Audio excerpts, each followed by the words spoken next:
actually how important is fragrance in our life. I think that a toddler cuddles to his father's shirt or his mama's sari because he can relate to that sense of smell. It is a very important sense that we all have been blessed with. Now, if your sense of smell was abused for the longest time since your teenage years, what would you do if you're locked up in a gas chamber without even knowing it? That's something that's happened to me, and I don't know for what reason have I been subjected to this punishment, but as far as I remember, I did not even hurt a fly. Was it to get one up on me? Was it to kill my sex appeal? Was it to kill my love life or my personal life? Well, whatever it was vicious, and this is where it ends, by the launch of my perfume, which is in the shape of a skull, denoting death in the tarot. If you're a tarot card reader, which I am, I took a course to become one. End of an era, right? With the perfume hotter than you. So many people ask me, why is the perfume called hotter than you? Because in retrospect, all these years of loneliness, all these years of heartbreak, I asked myself a lot of questions. And the one which I ask myself the most often is, what did I do wrong? Where was I wrong? Who did I hurt?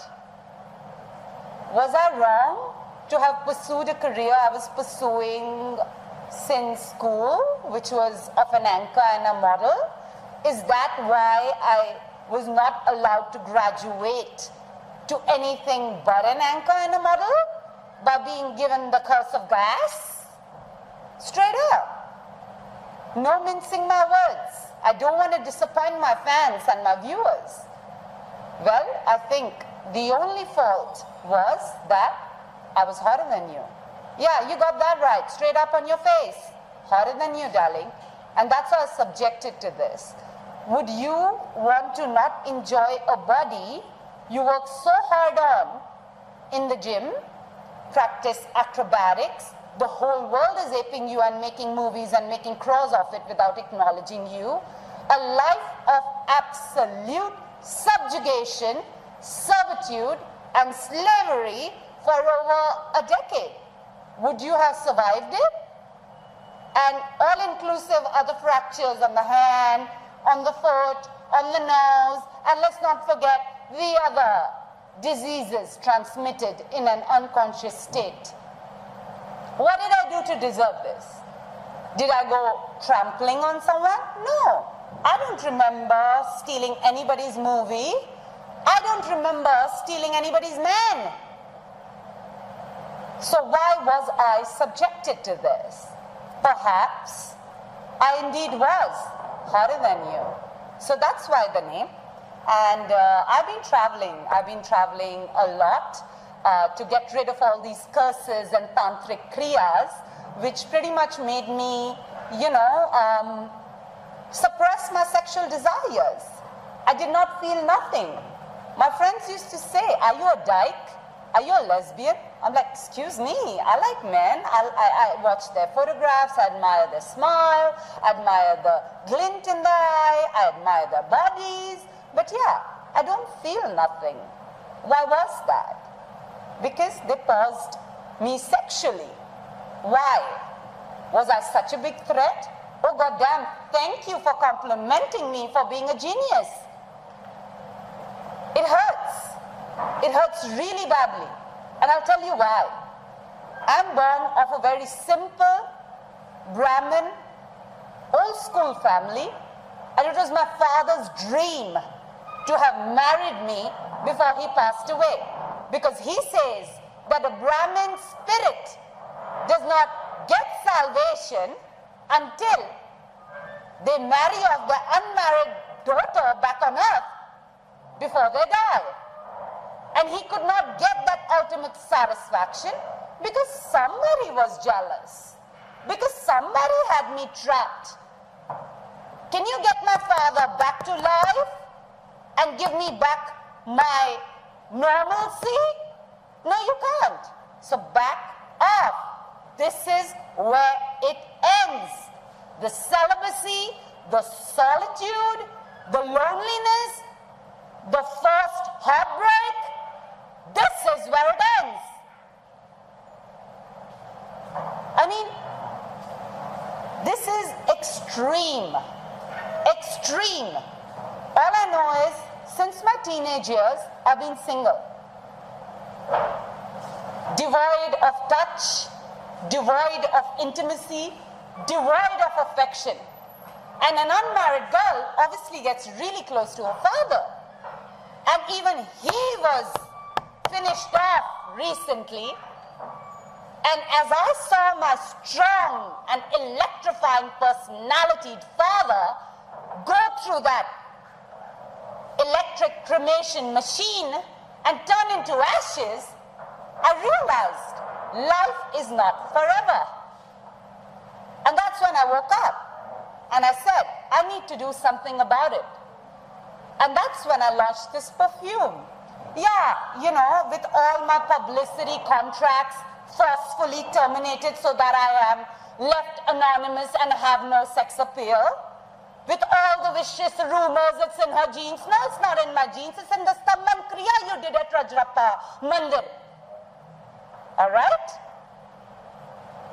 I need to put an end to this viciousness, this insecurity, and this unprovoked jealousy for once and for all. Because it's about time we matured our psyche enough to understand we should live and let live. So that's why I launched this perfume. And you'd be surprised to know, I did not go, seeking validation from any brand that would you make my perfume. I took a really lengthy course in perfume making and learned how to make my own perfume. I struggled and I strived to package and customize my own skull-shaped bottle. How hard I work, only I know. And do you know what kind of pressures I deal with? I'm told, change your production house's name from Pooja Misra Productions to Redstone Productions. The more you stay anonymous, the more your content will sell. The more funders you will get. Excuse me. What is this enforced suppression? For how long would I be forced to be second best when I am the best and I work hard for it?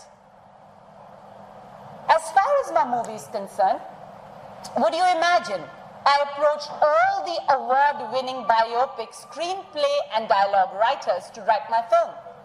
And they all were very excited seeing my personality and my chirpy enthusiasm, which is infectious if you ask me.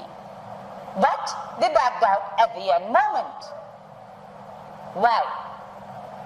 If I want to tell the journey of my life and your sins surface, and thus your feathers get ruffled, should I not tell my story? Am I not allowed that much of self-expression? Are we living in the barbaric ages? I don't think so. We're living in very modern times, and India considers, and Bollywood industry considers itself to be so liberated that they pick up pornographic stars from the dark alley of Hollywood and make them into penthouse-owning actresses. So, why the duplicity? Why the hypocrisy, huh? Why am I always the cursed one? The dark horse. I refuse to be subjugated. I refuse to exist in slavery because I woke up. I woke up the day my dad passed away and I realized life is not forever. And I've been sent on this earth for a purpose. And that is to tell my story and to tell it in the most neutral way so that people can learn from it. Had I seen a movie called Jad when I started off, I would be on high alert. to not get trapped in other people's insecurity and rat race. You know what? At the end of a rat race, you're still a rat. I make my own content. And I've been robbed of everything. 50 movies in 15 years. Why? What was I being punished for? Just because I was hotter than you? My dad forcefully being killed. He would have lived for 10 more years at least. He was a very athletic and healthy man. Why? So that I break down inside and never make this film? My whole family conditioned against me. Not a single soul stands by my convictions. Why? So that I have no safety net. Forced to live in Pune when I have my own family apartment in Bombay, which I've been dismissed from for reasons I don't even know. Why? So that I don't sign any more films. So that they can stay ahead in the rat race. Can you put a limit to this insanity, please? And redeem me and free me from your politics and your bullshit? Just because one connected person is jealous and insecure of you or is making money out of banning you, literally charging money, okay, you pay me money and I'll ban Pooja Misra. Should I be scared and hide under the table? Well, I've got nothing to lose. My biggest fear was to lose my father. And I've lost him already. It's a goddamn dark reality. And today, I walk with a dictionary which doesn't have the word fear in it. So I make my film. And the biggest dream was that when my film premieres in the theater, like a million other previews, I've gone to the Dutch consulate, I've gone to the American consulate, I've gone to the English consulate. My father was the chief commissioner of income tax. When I was a little baby, I went to watch Hum Aapke Hai Kaun. When I was a little baby, I went to watch Ox for the preview, because we were VIP enough to be called and invited for such premieres. And it was my dream to have my father sitting in the front row when Judd would be previewed. But you know what? That can't come true. You can't get him back from the dead, can you? So leave me the hell alone and let me live the way you have lived off me, sucking my blood like parasites for over a decade now, making crows on banning me. Excuse me. That's a crime. And with this video, the CBI, the RAW, everybody would know about it. So better back off and stay within your limits, because world dominance ends here. Yeah? Okay.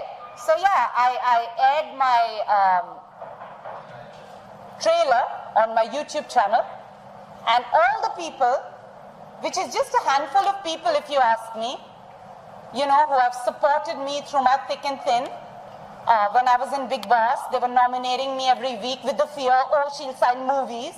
And I was approached for Jism 2, the day I entered Big Boss's house, Basamir Banerjee, which I couldn't go and meet up for because I was entering Big Boss's house. How many sacrifices have I made for Big Boss? Right? So every week they were nominating me with the fear, oh, Pooja is going to sign a lot of movies once she gets out of this show, because it's the biggest reality show on television, undisputedly. So let's work out a political plan to replace her and to make sure she's banned from it thereafter. Wow, can it get filthier? I think not. Moving right along, so my movie surfaces my journey into show business and all that I've had to suffer because I was an unassuming victim, right? And it is edutainment wherein other people who are entering the industry, which I know are in herds because a lot of people have got aspirations to be actors, can learn from it. And it's going to be put across in my signature style. And I will try my best to be as neutral, but what you've done, you've done. You know? And all these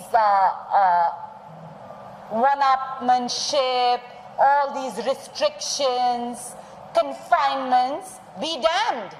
Because I've called you for a press conference in a place called Blacklisted, because I know what that feels like. I was blacklisted, and I'm showing you a perfume bottle with a skull made on it saying, I'm putting an end to that era. Yes, my dear, this is where it ends. And I hope you like the trailer. I am in the process of casting for the film in another 15 days.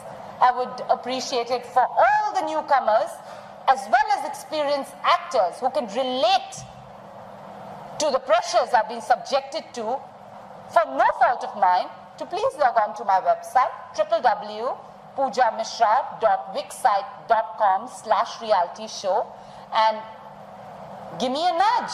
Show me some interest that you'd like to be a part of my project, and I'd be more than happy to cast you.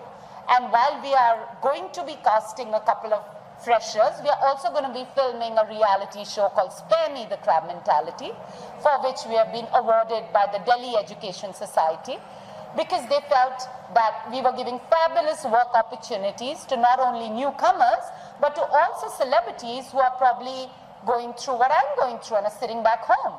So, you know, it's really balanced, and it's a fabulous, fabulous show. And as you can see, I have been subjected to enough. So trust me to be fair and unbiased. And give me a shout through the website, and you know, I'd love to have you around in my film. And yes, there are going to be some known names in the film as well, because it's a very performance-oriented film. And it's going to be shown in an entertaining format, because we are not making a documentary, we are making commercial cinema here. And it's not only an Indian project, it has an international affiliation that I can confidently tell you is going to have a theatric release in India and worldwide.